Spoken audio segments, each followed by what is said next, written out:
Ken is done. Good afternoon. Secretary Albert De Rosario, Ambassador Belen Anota, Secretary Cesar Purisima, Secretary Proceso Alcala, Secretary Voltaire Gasmin, Secretary Greg Domingo, Secretary Arsenio Balisacan, Secretary Ricky Carandao, Consul General Ann Halandon Luis, of course, Sir Edward Alcordo, members of the Philippine-Australian business delegations, honored guests, good afternoon. No matter what country you are from, the overarching challenge that confronts us all is the same: how to succeed amidst the uncertainty that plagues the world economy. In recent years, many of the world's pillars of growth have experienced a dramatic slowdown, and understandably, there are times when one may feel vulnerable amidst the vagaries of global events. Today, perhaps you will allow me to share the story of a country that has so far overcome these uncertainties, of a people that has, by their belief in democracy and by their natural talents, transformed the Philippines from being the sick man of Asia into an uncommon bright spot in the world economy. Allow me to share the story of our country, the Philippines. These past 2 years and 3 months, our country has replaced the discouraging statistics of its past with hard-earned metrics of success. In the first semester of 2012, for example, our GDP grew by at least 6.1%. May I say at least because we are in the process of reviewing it, and I understand that it will be better. Hopefully, they'll tell me by the time I get home. And it has exceeded most expectations, and may I add, including our own.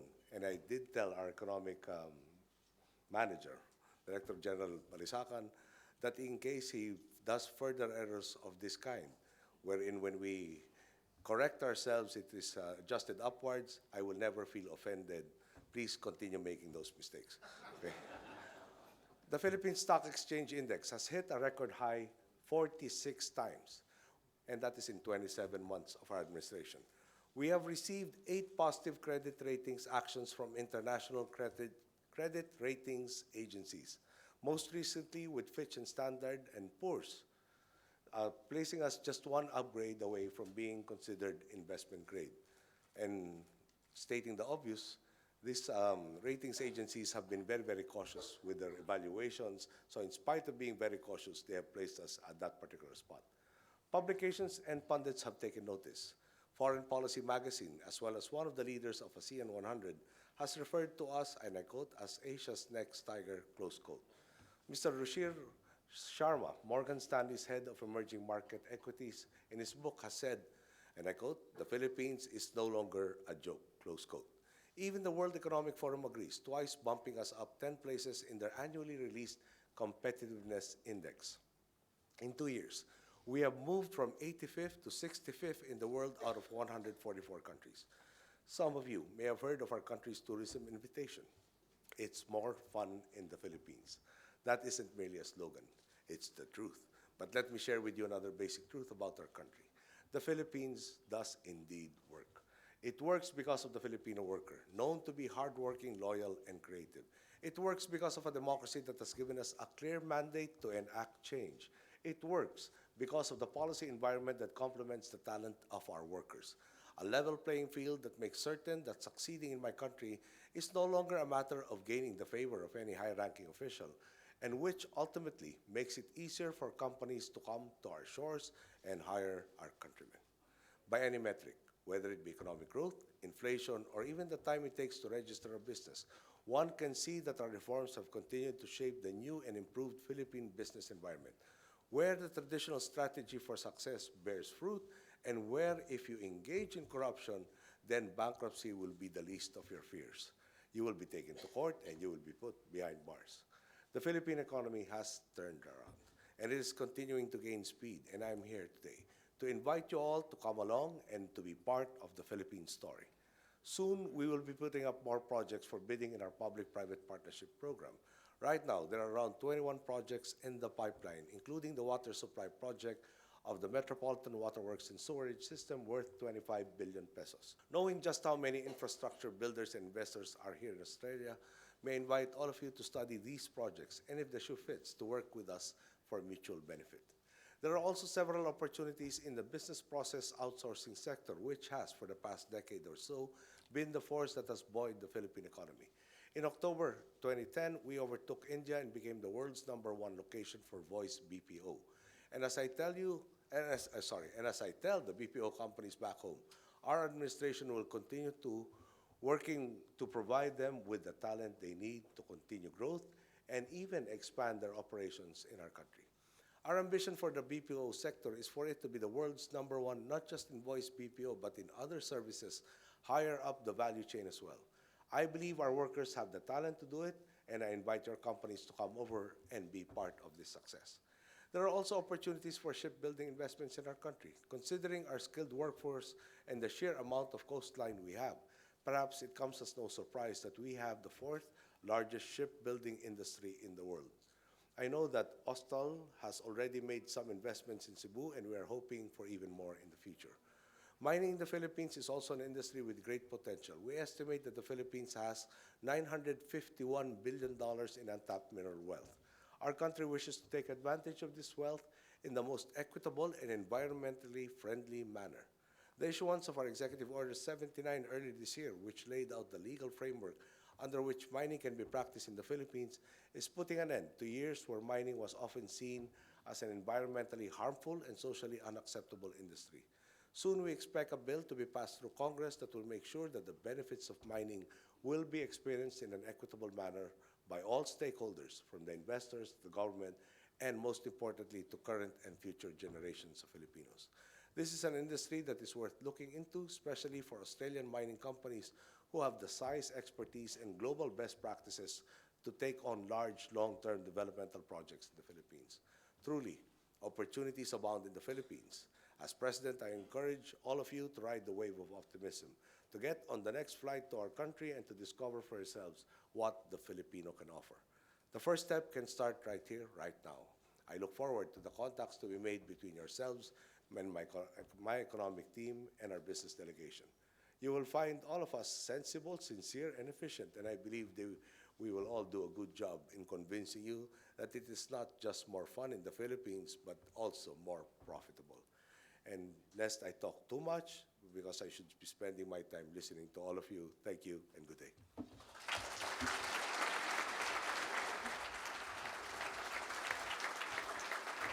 Welcome, Mr. President, and thank you for your address. My name is Keith Ward from FPC Funds Management. You mentioned public-private partnerships, and in regard to that, in the past, the government's found it necessary to provide government guarantees for political risk insurance. Given all the changes that you've made, I'm just wondering, is that still the case? And perhaps you could elaborate a bit on your policy of providing such guarantees. Thank you. I hope you don't mind if I stand up. It helps a little in projecting the voice that is awful today. But anyway, the very first promise I made to our countrymen was to provide jobs. And previously, businesses that came into the country were, if you were to use an analogy, they were made to jump through several hoops, and a lot of the hoops were very unnecessary. So the goal and the dream is that when a business entity comes into our country, they manage commercial risks. And political risk should be alleviated. And one of the ways by which we can do this is, if needed, they can go to MIGA, which stands for Multilateral Investment Guarantee, which is an agency, a subsidiary of the World Bank. Now, again, we cannot commit future legislatures to a particular limitation of their powers, because they are a co-equal branch. But we don't expect, nor we do suspect, that they will be changing policies, because that is the center point of our drive to improve the business conditions in our country. And that is to provide a stable environment for policy, clear-cut regulations. And we have taken the necessary steps to ensure that goal of minimizing political risk does happen. And if I may just add, and I'm sorry if it sounds like blowing my own horn, the latest surveys have my ratings higher than when I started out in office. And we have elections next year. So, instead of having people on the opposite side, I think we will have all the fathers who are claiming success or who will be claiming the success. Thank you, sir. Thank you. Good afternoon, Mr. President, mabuhay, and welcome to Sydney. As they say here, g'day from Sydney. My name is Johnny Ching. I'm the Honorary Secretary of the Australian Philippine Business Council. I'm also a partner in Moore Stevens, international accounting firm. My question to you, Mr. President, is that I've lived in Manila. I was born in the Philippines. I've lived also in Mindanao for 3 years and worked there. Mindanao, as we know, has been saddled with a lot of peace and order situations, and which has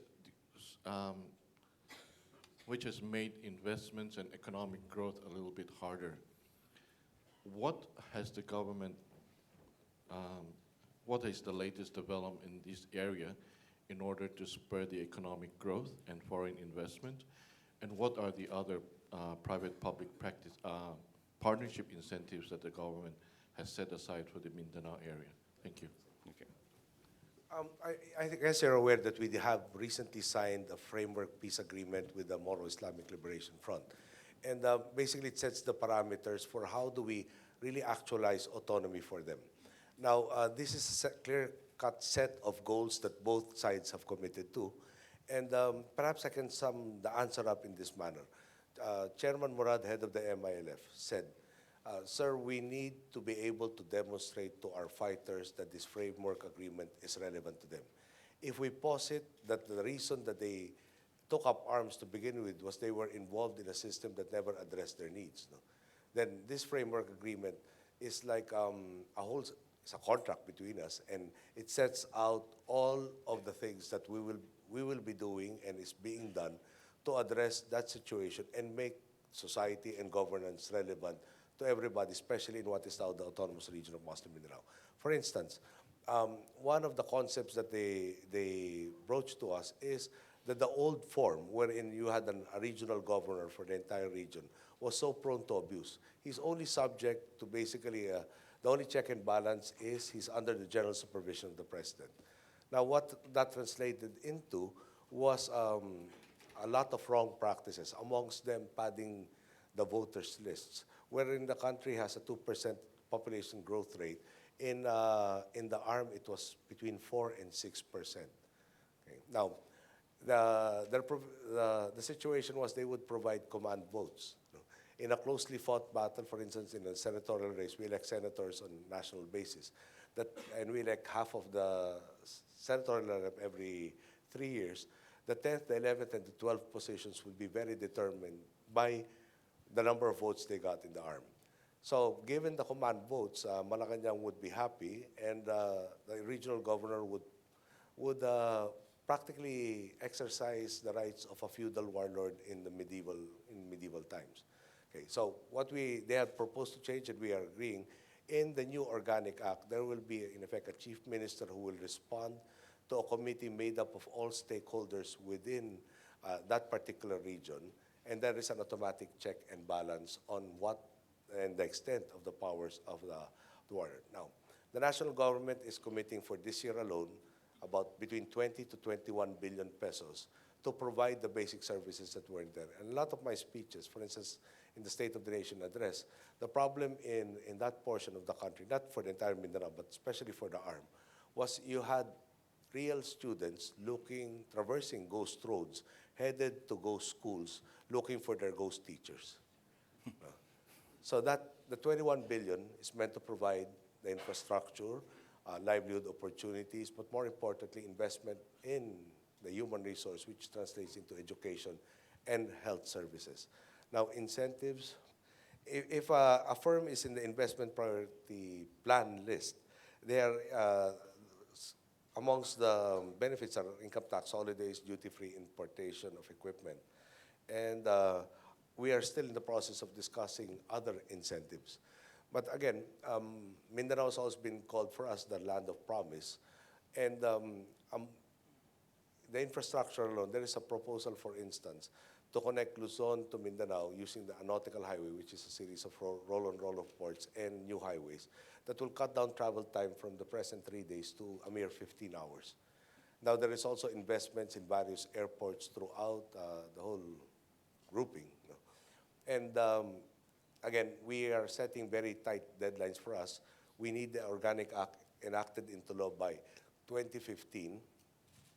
The draft will come from the Bangsamoro. This will be passed through Congress and approved in a plebiscite. And we hope to install the new government with a mandate after the 2016 elections. There will be an interim authority from 2015 to 2016. In essence, we are going to provide that environment which is relevant to the people indigenous to the area, which responds to their needs and to their wants, and which will tie them into the system that much more strongly. If I may just note, when the members of the MILF were asked during the signing ceremony if it would be all right for them to acknowledge the national anthem, they responded, "We are Filipinos also." When some of them had tears flowing from their eyes, they said, "We are also human." In effect, no, this will be the opportunity for brothers and sisters to really hug each other and work towards the common good. And I think we have all of the basis to say we are very, very optimistic that there will be some groups that will still want to maintain their nefarious habits, but they will be more and more marginalized. They will no longer have their support bases. And perhaps in a few years' time, they will be but a distant memory. Thank you. Thank you very much. President, thanks for honouring us with your visit today. And my name is Mike Warzak from the Warzak Group of Companies, and I'm an Aussie friend to many of your local communities. My question's with regard to your overseas foreign workers. I realise that it's a major source of revenue, of foreign currency for you, but it does have issues back home with their families. What's the government's attitude to this phenomenon? Well, if our countrymen leave the country for work elsewhere, we want it to be an option rather than a necessity. And the example that I state is when I was a member of Congress, we had nursing students visit us. There were 2 classes of them. There were about 80 of them. And out of curiosity, I asked them, how many of you will be staying in the country once you graduate? And unfortunately, only 2 of them stated that they will stay in country, and the rest were really itching to get out of the country. Okay. Now, the reality is we have about 10 million of our countrymen out. The Secretary of Foreign Affairs and the entire Department of Foreign Affairs was reminded by yours truly that our primary function elsewhere is to protect all of our citizens. So there is protection before they leave. There is a nurturing after they come back. There is reintegration programs, amongst other things, and various other benefits for doing that sacrifice. Now, the thrust currently, our economic policies are, whereas before, because of the remittances, growth in our economy was dependent on consumer spending. We would like to move that from consumer to investment-driven. And that is the focus of this administration. Again, providing more and more opportunities for our countrymen at home, number one. And we are not doing that on a passive basis. We are increasing for 2010, we came into office July 1, but the budget was already made by that time, and we had to present it by the workings of the Constitution towards the end of July. So we had to accept that budget that we met. But for the 2011, 2012, and the proposed 2013 budget, you will see very substantial increases in terms of spending for education, in terms of spending for health. In health in particular, from 63% when we got in coverage of our National Health Insurance Program, we are now at 85%. We have increased the number of people covered. We have also increased the number of diseases that are being covered by the health plan. Now, as I said at my speech, we believe our greatest resources are people. Therefore, the investments have to be to enable our people, number one, to seize the opportunities that are becoming more and more common. Our mantra is inclusive growth. And although we believe to a degree of trickle down, we also believe that direct intervention to accelerate the process of their being included in the growth of the economy is as important. So again, we will always have some countrymen who would find, for instance, the peace of the seas very important to their well-being, and we will assist them. But the overall goal, and this has been a long time ambition of mine personally, is that I really would want to walk the streets of Manila and not see all of these embassies lined up with so many of our countrymen trying to get out. And lately, it's anecdotal, but we have had a lot of our countrymen coming back, and they are not spring chickens. They're mid-40s, their 50s, they've established roots elsewhere. They've uprooted themselves and decided to go back to the homeland and start their lives anew. We want to encourage that movement more and more. Thank you, sir. Thank you.